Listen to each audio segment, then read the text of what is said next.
The Justice Department taking action on the water crisis in Jackson, Mississippi. In a statement, Attorney General Merrick Garland saying, in part, we will continue to prioritize cases in the communities most burdened by environmental harm. That's right. Turns out that Merrick Garland is not only, awake and alive, he's actually doing some stuff that could be positive. So I guess hats off to Merrick Garland in this regard. Now, we've been talking regularly about what is taking place in Jackson, Mississippi. Their water infrastructure is crumbling. Many people living in Jackson, Mississippi are seeing disgusting brown water coming out of their faucets. And so the department, meaning the DOJ, filed a proposal for intervention this week, on Tuesday specifically, and U.S. District Judge Henry Wingate approved it later that day in Mississippi. The move authorized the appointment of a third-party manager to oversee reforms to Jackson's water system, which nearly collapsed late summer and continues to struggle. Now, Garland did a press conference on this. I'm glad he's paying attention to it. He sees this as part of the Biden administration's efforts to do something about environmental injustice in this country. To be quite honest with you, the fact that we have many parts of this country with unsafe drinking water, it goes beyond environmental injustice. We are living in a country that is crumbling due to corporate greed, due to the privatization efforts of our infrastructure, of our utilities, of our natural resources. This is what the consequence is. And Garland said that the purpose of the complaint is to allow the Justice Department to negotiate a consent decree which would empower a federal court to force changes to Jackson's water system. Now, what exactly is going on with the water system? Let's get a little specific here. So for 4 days last August, people waited in lines for water to drink, bathe, cook, and flush toilets in Mississippi's capital, as some businesses were temporarily forced to close for lack of potable water. The partial failure of the water system that month followed flooding on the nearby Pearl River, which exacerbated longstanding problems in one of Jackson's 2 water treatment plants.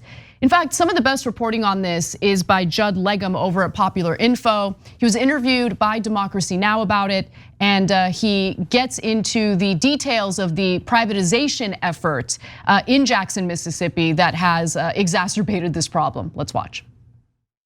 Starting in 2010, Siemens came to the city of Jackson, who was already suffering under a very faulty water system at that time, and said, we have a solution. You can pay us $90 million. It's the largest contract signed at that time in city history. We will install these new automated water meters. This will not only pay for itself, but generate extra revenue, which you can invest back into the water system. They came to the city offering a solution, but this contract ended up being a disaster. Not only did it not meet their promises, the automated meters didn't work really at all. Many people stopped getting bills. Those who got bills received ones that were far too high and did not pay them. And so it created massive deficits. So yeah, I mean, get a German-based multinational corporation involved in your water infrastructure and everything will work out just fine. All you need to do is pay them $90 million for them to screw the system up even further. And that's exactly what happened here. There were other issues as well, including a cold snap in 2021 that left tens of thousands of people in Jackson without running water after pipes froze. The next video has more detail on that. Lines we're going to show you can be seen forming around the block at the water distribution centers throughout the area. Just to let you know how this all happened, severe flooding damaged the city's water treatment facility over the weekend, causing the plant to fail. But this is not the first time Mississippi's capital has experienced a water crisis. Many residents say this is a problem that has been grossly ignored. I really wanted you guys to see what people are going through just to get access to safe and clean water in Jackson, Mississippi. It is absolutely disgusting. And finally, if you're wondering if there's any leadership looking out for the people of Jackson, Mississippi in the state of Mississippi, You'd be mistaken if you think there is, because the governor, Tate Reeves, is an awful human being and has gone to great lengths to mock and insult the people of Jackson, Mississippi. Here's an example. Mississippi Governor Tate Reeves came under criticism for disparaging his own capital city, Jackson. This is Reeves speaking during the groundbreaking ceremony for Jones Capital LLC headquarters. I've got to tell you, it is a great day to be in Hattiesburg. It's also, as always, a great day to not be in Jackson. Always a great day to not be in Jackson. Jackson is overwhelmingly African American, over 80% of the city. I mean, what kind of leadership is that? And by the way, that's a guy who wants to ban abortion, even in cases where a young teenage girl has been raped, because he's pro-life, right? Except when it comes to the majority black population that's suffering right now with unsafe drinking water in Jackson, Mississippi. He's disgusting. Pig, absolute pig. All right, there's been one set of folks that have been on Jackson, Mississippi side the entire time. You guys. So we knew about this problem a long time ago. Rashad Ritchie on our program, Indisputable, in the TYT network, was one of the first to cover it. He's covered it the most, probably of any show in all of media. And because of him, we started a program called tyt.com/relief to get water to the people of Jackson, Mississippi, because we knew how bad it was, and you guys delivered.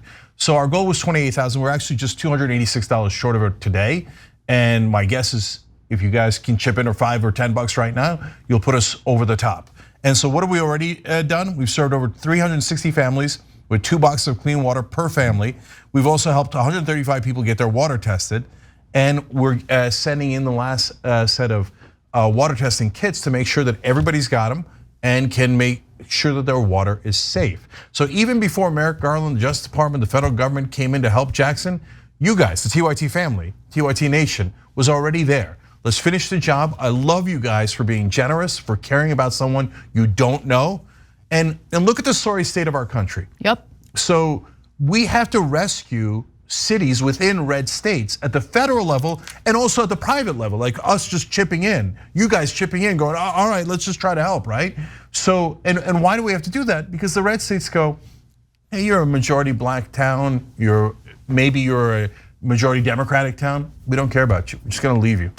Maybe we'll have no water. Hey, don't worry, our donors will make tons of money off of it. So the Republicans that run the state will cash in on the corruption, right? And then we'll leave you to die. And we're not gonna fix a goddamn thing because you live in a vicious red state run by vicious Republicans. And finally, I do want to tell you what the Justice Department is seeking to do specifically here. The Justice Department proposal lists 13 projects the interim third-party manager, Ted Hennepin, will be in charge of implementing. The projects are meant to improve the water system's near-term stability. According to a news release, among the most pressing priorities is a winterization project to make the system less vulnerable to things like, weather, cold weather. So hopefully, the Justice Department is effective in what they're pursuing here. We'll see how it all plays out. But this is not just a Jackson, Mississippi problem. This is a nationwide issue. Obviously, it reminds me of what happened in Flint, Michigan. It just keeps happening over and over again because we don't have actual governing in this country. We don't have actual political leadership in this country. We have a bunch of narcissists who seek political office to enrich themselves. Yeah, by the way, guys, always check the description box for links. So tyt.com/relief will be a link in the description box if you're watching on YouTube or Facebook later. So, and one last thing. So we criticize the Democratic Party very heavily. Obviously, the Republican Party is filled with monsters, as I just told you. But we also give credit where credit is due. So Garland doesn't like to pick big political fights. He's generally a person who's not very courageous. But behind the scenes, when there's not a big political fight, he does do the right thing. And here's an instance of him doing the right thing. And is there a difference between the Democratic Party and the Republican Party? Why do we even bother voting for Democrats if they're on economic issues oftentimes just as bad as Republicans? Because a Republican administration would have never helped the people in Jackson, Mississippi. And that's a fact, stone cold fact. I mean, look at that Republican governor making fun of them. At least I'm not in Jackson. We left them to die, right? That's the Republicans for you. Not only are they corrupt, but they rub your face in it and they brag about how vicious they are. The Democrats behind the scenes sometimes do the right thing. It's not much, right? But yes, there is a difference. And yes, this is because of a Democratic administration helping. Thanks for watching The Young Turks, really appreciate it. Another way to show support is through YouTube memberships. You'll get to interact with us more. There's live chat emojis, badges. You've got emojis of me, Anna, John, JR. So those are super fun. But you also get playback of our exclusive member-only shows and specials right after they air. So all of that, all you gotta do is click that join button right underneath the video. Thank you.